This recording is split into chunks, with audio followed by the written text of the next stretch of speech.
faithfully convey value interpreting great books from around the world. Hello, this is Sally's Book Talk. Today, I'm going to interpret for you the novel Moby Dick by American author Melville. When it comes to literary or film works about white whales, which one comes to your mind? Welcome to leave your comments below. In 2021, a TV documentary produced by the great director James Cameron, Secrets of the Whales, became a global hit, documenting the touching processes of communication, growth, love, and death within various whale groups, unveiling the mysterious veil of the whale world. In the 2022 Korean drama Extraordinary Attorney Woo, the female lead suffers from autism, but when she talks about whales, she immediately becomes radiant, as if she's a different person. um, Whales represent the most beautiful belief in her heart. However, in the eyes of humans in the 19th century and earlier, the ocean was too vast and mysterious, and large marine creatures like whales were even more of a blind spot in people's knowledge, endowed with some terror. Oh. And, for example, the novel Moby Dick we're talking about today is a story about a life and death struggle between humans and whales. Unlike the white whales with smiling faces in aquariums, the white whale in the book is actually a sperm whale. It's huge in size, with males averaging over 40 tons and about 15 meters in length. Females average 14 tons and are 11 meters long. Sperm whales spend most of their time on the ocean floor, except when they surface to breathe. When they sense a threat, they attack humans and ships. In the 1820s, there was a fierce sperm whale in the waters near Chile. It sank over 30 ships, causing 117 deaths. The locals were terrified of it, and it took 30 years to finally kill it. In recent years, archaeologists discovered in Peru a 12-million-year-old sperm whale fossil. Research shows that this type of sperm whale had stronger attacking power, capable of killing an 8-meter-long marine creature with one bite. Oh, to pay tribute to the book Moby Dick and its author, experts named this ancient sperm whale Melville's whale. Left single quotation mark. Moby Dick is an early novel on the theme of the ocean and whales, and was once rated by the Cambridge History of Literature as one of the greatest marine legendary novels in world literature. Many subsequent literary and film works have followed in the footsteps of Moby Dick, such as Conrad's ocean novels and Hollywood's Jaws series. The author of this book is American writer Herman Melville. Born in 1819, after reaching adulthood, he worked as a bank clerk, minor clerk, shop assistant, and teacher. At 20, he decided to become a sailor, first serving as a steward on merchant ships, then as a seaman on whaling vessels. During his seafaring career, he was captured by natives on a South Pacific island and imprisoned in Tahiti for violating ship discipline. After escaping the island, he became a harpooner on a whaling ship, later serving as a sailor on a naval warship. After 1844, he left seafaring behind and began writing. His legendary ocean adventures provided rich material for Moby Dick. In the novel, we see how humans understood whales 150 years ago, especially how whales symbolized humanity's inner fears. Set in the early 19th century, when whaling boomed, whales were prized for their high-quality oil with wide applications. Sally's Book Talk previously covered Leviathan, the history of American whaling. Interested listeners can find that episode. My name is Ishmael. Out of boredom and whale curiosity, I decided to join a whaling ship and roam the seas. With me was my new friend Queequeg, a native companion. Tall and rough, yet noble-spirited, he had rescued many castaways. Queequeg's father was a great tribal chief, but he became a sailor to see the civilized world. I asked if he planned to return and inherit the throne. Queequeg said he'd go home after undergoing life's greatest baptism. This greatest baptism meant accumulating seafaring experience. He hoped to achieve spiritual awakening through this. Both eager for the voyage, we boarded the Pequod together. The true protagonist wasn't us friends, but Captain Ahab. When boarding, someone briefly mentioned Ahab's situation. He'd lost a leg, rarely appeared ashore or on board. An eccentric genius, godless yet godlike. After the departure, Ahab remained secluded in his cabin. One day during my watch, I glimpsed Ahab standing imposingly on the afterdeck, bronze-like, with a long scar etched into him. It stretched from head to neck, like a crack left by lightning striking a tree. What was most shocking was his prosthetic leg, made of sinew and bone, firmly planted in a hole drilled in the deck. Well, the novel writes that he remained silent, his face bearing a tormented expression, evoking an inexplicable, inviolable dignity stemming from immense suffering. One day, Ahab gathered the crew, inspiring them to hunt a great white whale called Moby Dick, which had bitten off his leg. After hearing this, the crew became furious and all were willing to follow the captain in pursuit. The ship's first mate, Starbuck, was a calm, resolute man, full of reverence for nature. He advised Ahab, saying, "Whales attack humans purely out of blind instinct. For humans to get angry at a dumb animal is practically blasphemy." Ahab mocked Starbucks for being short-sighted, saying, "Sailors should live carefree, without believing in gods. They just live, neither questioning the fervent life they feel, nor seeking answers."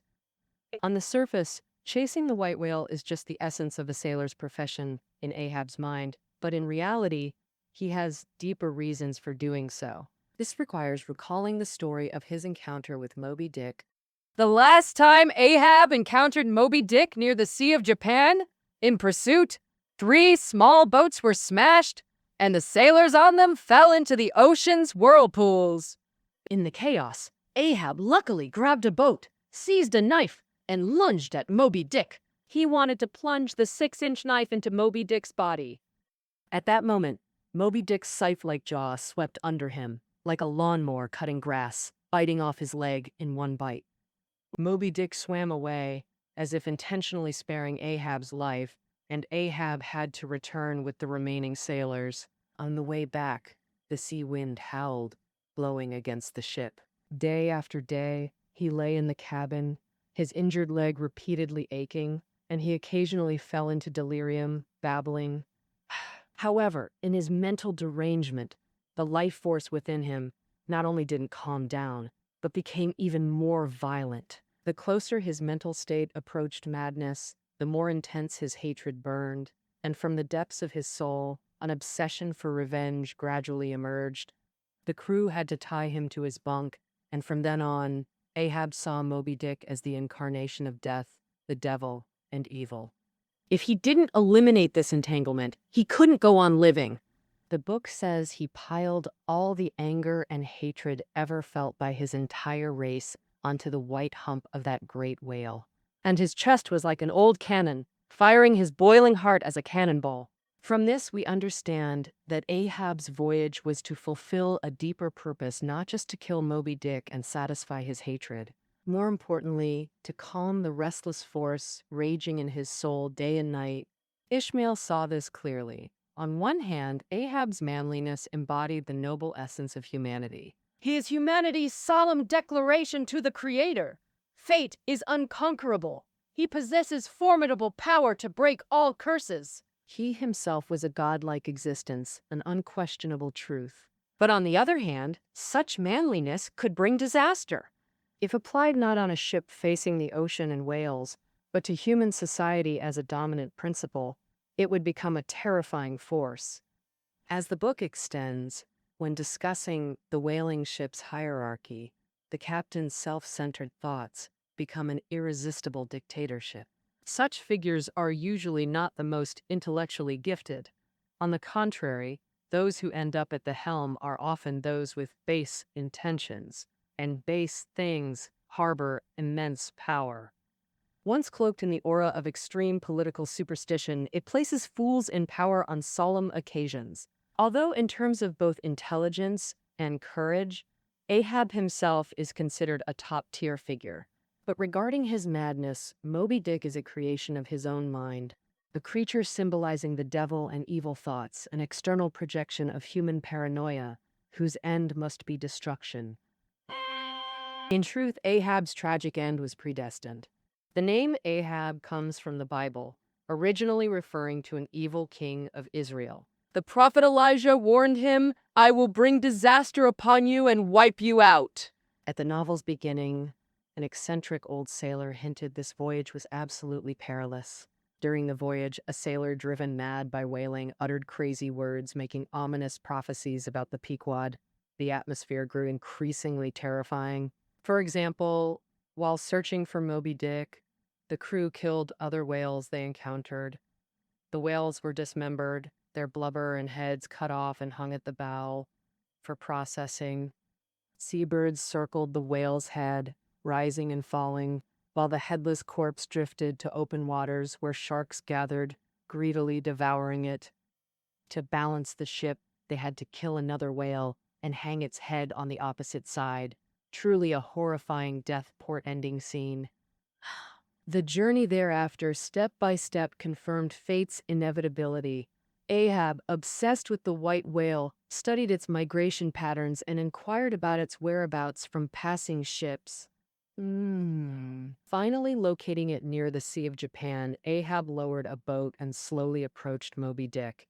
The whale dove beneath the boat, turned sideways, opened its massive jaws, and effortlessly bit the vessel in half. Moby Dick circled the shattered boat and drowning sailors, creating a whirlpool.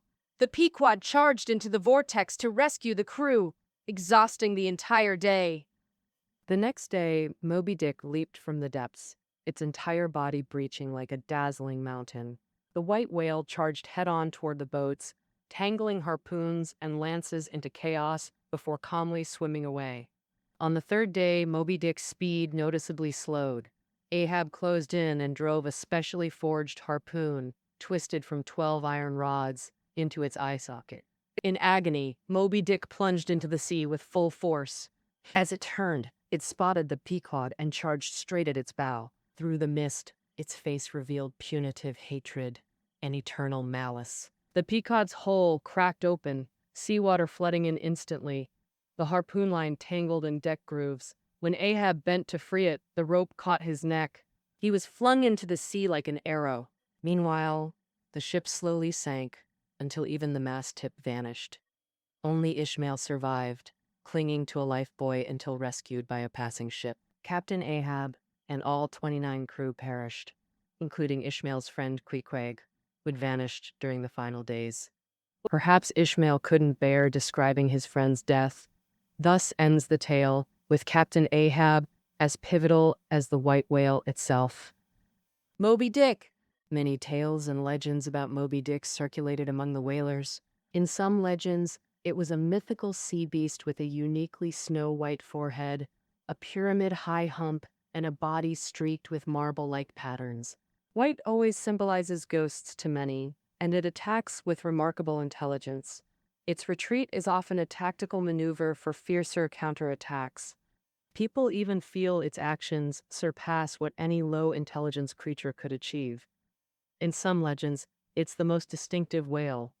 Solitary and reclusive, it frequents remote ocean regions worldwide. When swimming through deep blue seas, it leaves milky trails that shimmer golden in sunlight. Its spouts are thick white columns. Its tail flaps powerfully. Like a torn jib fluttering in gales, its legend grows as people attribute unverified stories to it. Folks say it swims freely despite forests of harpoons embedded in its body.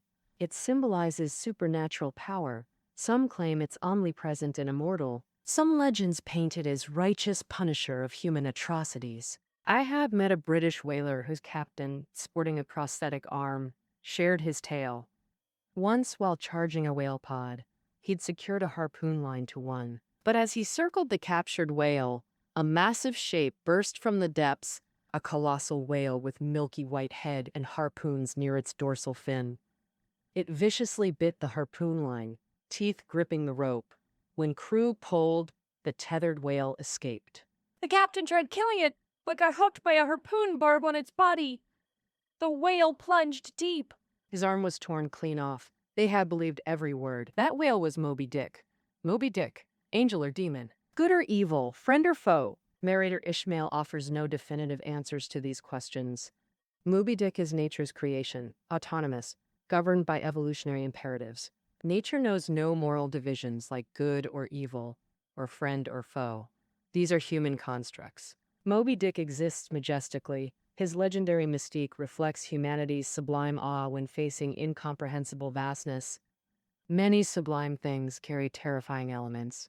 Characters like Ahab glorify humanity's conquest over nature. There is certainly an admirable aspect to this.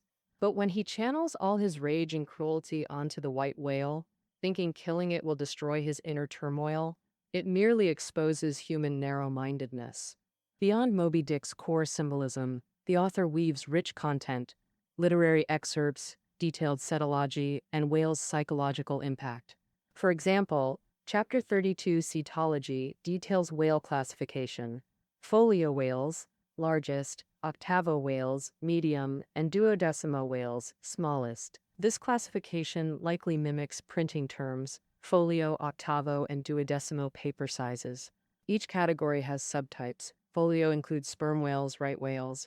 Octavo includes grampus whales, blackfish. Duodecimo includes corpuses, albacore whales, each with habits and commercial value explained.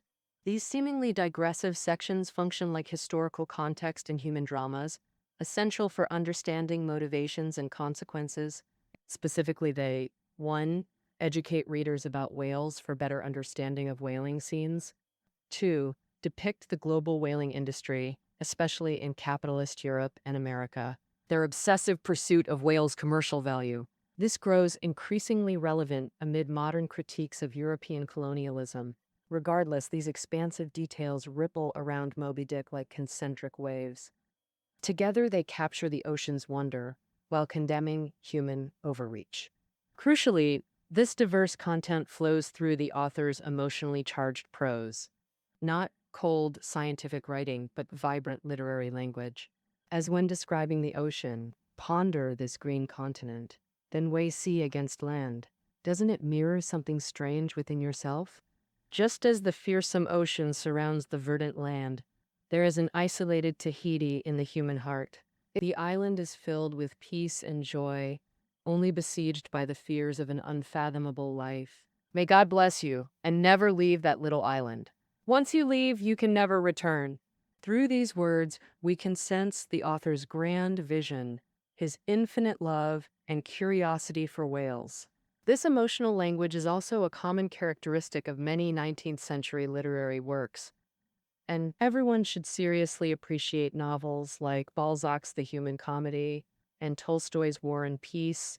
If we remove this part from Moby Dick, it would be like deleting the extensive social analysis, philosophical discussions, and lyrical monologues from Balzac and Tolstoy's works, or like removing the poetry and songs from Chinese classical novels, leaving only the story. And writing a brilliant story is not the sole purpose of ambitious literary works. However, in the 19th century when Moby Dick was published, such complex content was not understood by people. Therefore, after its publication in 1851, it was controversial and criticized, receiving poor responses in both British and American markets. It is said that Melville sold only over 3,000 copies during his lifetime, earning only $1,200 from this book. After Moby Dick, Melville wrote several more novels, but they still received poor responses, forcing him to work as a customs inspector to make a living. In 1981, Melville died at the age of 72 in poverty and illness. 70 years after its publication, in the 1920s, it finally regained attention. First, Yale University pioneered Melville studies. Then, British writer Somerset Maugham and great novelists and their novels selected Moby Dick as the only work representing American novels, and considered Melville greater than Mark Twain and Edgar Allan Poe. So, since then, Moby Dick has joined the canon of American literature and gradually gained worldwide reputation. A key reason for the change in Moby Dick's literary status is that when it was first published, readers couldn't accept Melville's collage-like writing style. finding it lengthy and boring. And, and, a. After entering the 20th century, with modernist literature experimenting with various avant-garde techniques, those literary expressions that once didn't suit readers' tastes instead showed cool foresight. If you can accept Joyce's Ulysses from the 20th century, how could you find the 19th century's Moby Dick tedious? Different cultural receptions across 2 centuries determine varying acceptance levels for the same work. In the 1950s, Hemingway's The Old Man and the Sea was published, often compared to Moby Dick. In The Old Man and the Sea, Santiago catches a giant marlin. On his return, sharks pursue him, detailing his solitary battle against sharks in deep waters, depicting his unwavering spirit despite returning with only a skeleton. He never gives up. The book's famous line, "A man can be destroyed but not defeated," compared to Moby Dick's encyclopedic scope showing oceanic vastness, Ahab in Moby Dick's story explores humanity's demonic nature and redemption. Its philosophical tension far exceeds The Old Man and the Sea. Argentine writer Borges publicly praised Melville, noting Moby Dick's ending, where after the Pequod's destruction,